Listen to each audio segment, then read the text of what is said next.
It's day 8. You've completed one solid week. We're beginning week number 2.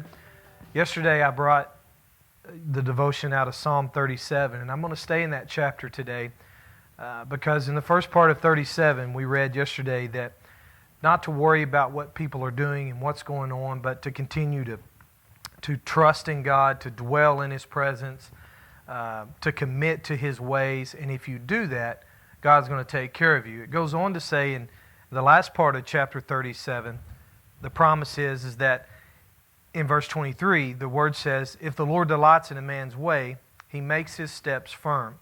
Though he may stumble, he will not fall, for the Lord upholds him with His hand."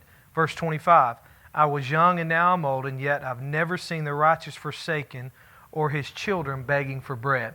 It is another promise that no matter what you're going through, no matter what you're facing, and I know right now during this fast there's so many things that could be taking place. We discussed a few days ago that not only during this fast is it a time for you to draw closer to God, but it's also an opportunity for the enemy and for Satan to tempt you and to try to derail you and distract you. But I want to encourage you today that God's Word and His promises are true, that if David said, "I've never seen the righteous forsaken or his seed begging for food, begging for bread."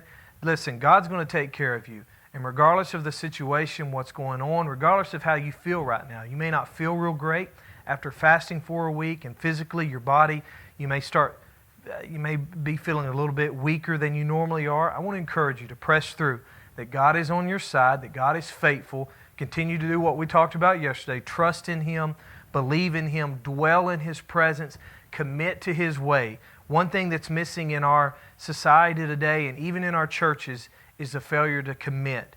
We need to have that bulldog mentality that where we just latch on and we commit to the things of God, and come hell or high water, no matter what anybody's saying or doing, we're going to continue to follow God and commit to His ways, knowing that God is going to take care of His people, that He has never abandoned His children yet, and He's not going to start with you and He's not going to start with me.